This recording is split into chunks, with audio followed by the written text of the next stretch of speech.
Hello everyone, study with Monika में आपका स्वागत है। इस वीडियो में हम देखने वाले हैं क्लास 12 हिस्ट्री का जो हमारा 6th चैप्टर है उसका क्वेश्चन नंबर 9। इस अध्याय में प्रयुक्त किन्हीं 5 स्रोतों का अध्ययन कीजिए और उसमें निहित सामाजिक व धार्मिक विचारों की चर्चा कीजिए। इस क्वेश्चन को पढ़ने से पहले, इसका आंसर देखने से पहले आप आपकी बुक में जो स्रोत दिए गए हैं एक बार एनसीईआरटी में उनको रीड कर लेना, क्योंकि उनको रीड करने के बाद आपको ये जो है आंसर इजीली समझ में आ जाएगा। 5 स्रोत हमने लिए हैं इस क्वेश्चन के लिए। इस अध्याय में प्रयुक्त 5 स्रोतों के अध्ययन से उनमें निहित सामाजिक एवं धार्मिक विचारों की चर्चा की जा सकती है। जो पहला स्रोत हमने लिया है वो लिया है चतुर्वेदी और अस्पृश्य का।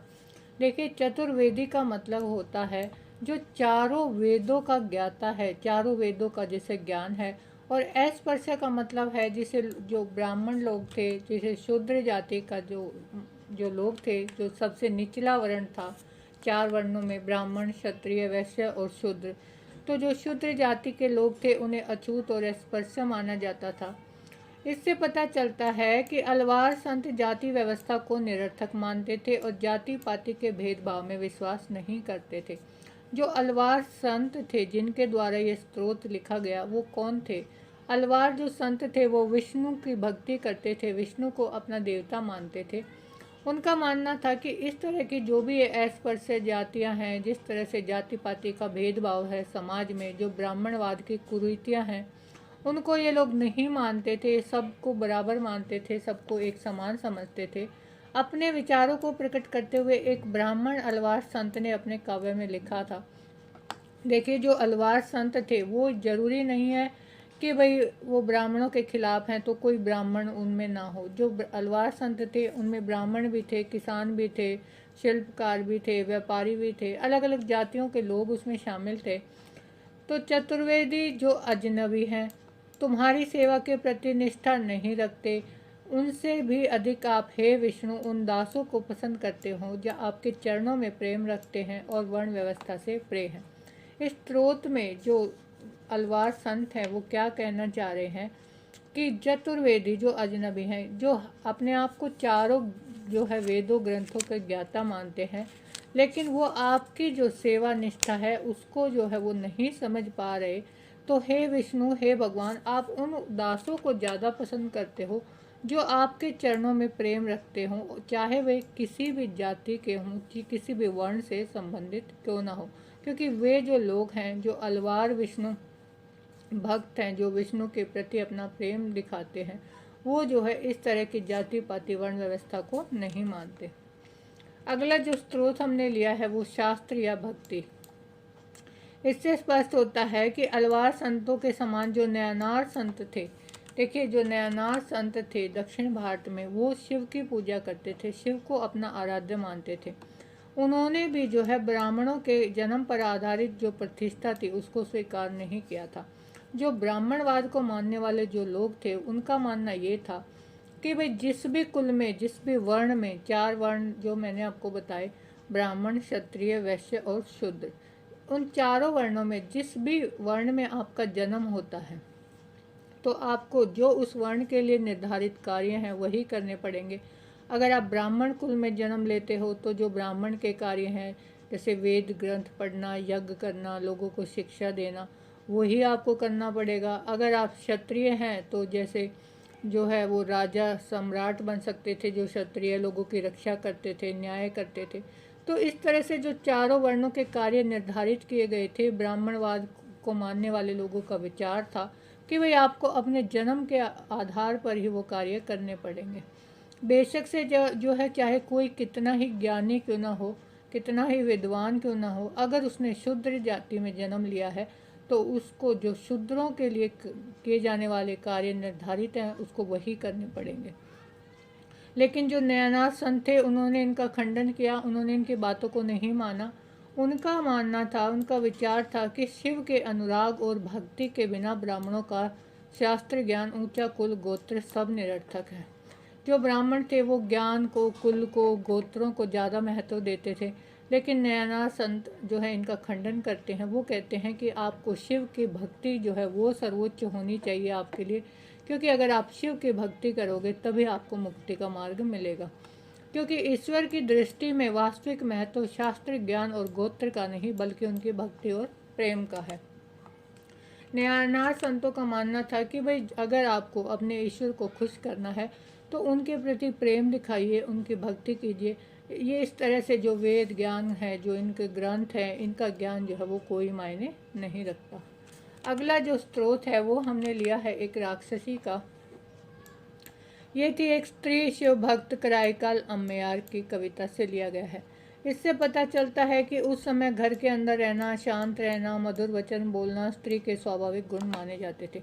देखिए, जो प्राचीन समय में हम देखते हैं जो स्त्रियां होती थी, महिलाएं होती थी, उनको जो है ज़्यादा किसी तरह की सुविधाएं नहीं प्राप्त थी। वो घरों में रहती थी। उनके लिए ये माना जाता था कि भाई वो घर में रहें, शांत रहें, प्रेम से सबके साथ बात करें। तो इस तरह के जो गुण हैं वो स्त्रियों के माने जाते थे और उनको जो है पुराण वगैरह को पढ़ने की भी इजाज़त नहीं होती थी, वो केवल उनको सुन सकती थी। किंतु जो अम्मयार थी उसने स्त्रियों की पारंपरिक जीवन शैली को ग्रहण नहीं किया। अम्मयार जो थी उन्होंने जो है इन मान्यताओं का खंडन किया, इनको नहीं माना। वो जो है शिव को अपना आराध्य देव मानती थी। ब्राह्मणवाद का उन्होंने भी जो है विरोध किया। शिव की पूजा करती थी वो। उसने जो है अपने लक्ष्य को प्राप्त करने के लिए कठोर तपस्या के मार्ग को भी अपनाया था।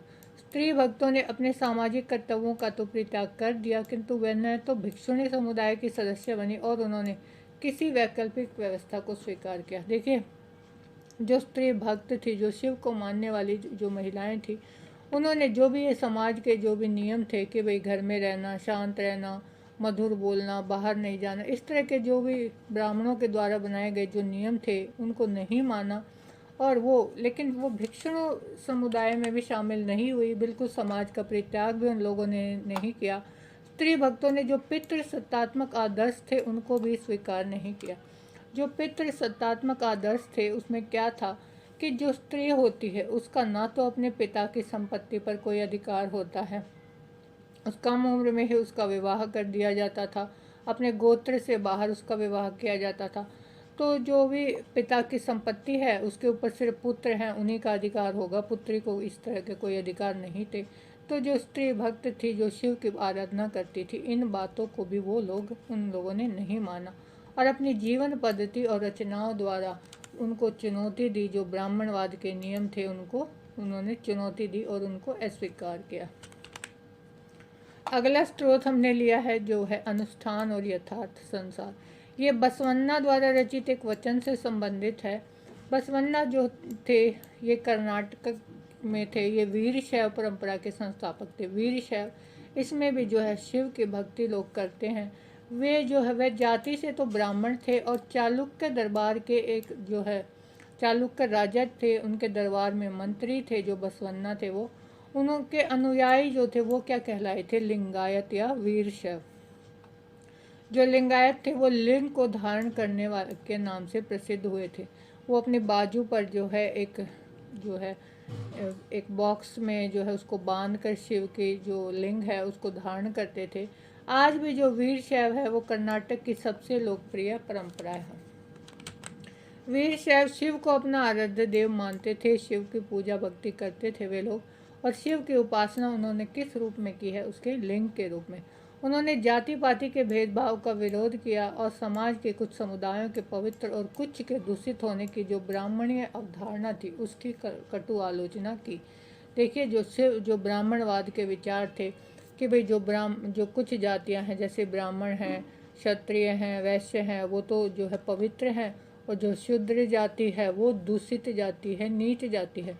तो इस तरह की जो वर्ण व्यवस्था थी, जो समाज के लिए नियम बनाए थे ब्राह्मणों ने, जो वीर शैव थे उन्होंने भी इनका खंडन किया, इनका विरोध किया और इनके जो ब्राह्मणवाद के विचार थे उनको नहीं माना। शिव की पूजा करते थे वे लोग। अगला जो स्रोत हमने लिया है वो खंबात का गिरजाघर से संबंधित है। इसमें जो बादशाह का हुक्मनामा का एक अंश दिया गया है। बादशाह की अगर हम बात कर रहे हैं तो यहाँ पर जो बादशाह थे वो सम्राट अकबर थे, जिसमें जो है महान मुगल सम्राट अकबर ने 1598 में जारी किया था। देखिए, ये हुक्मनामा क्या था।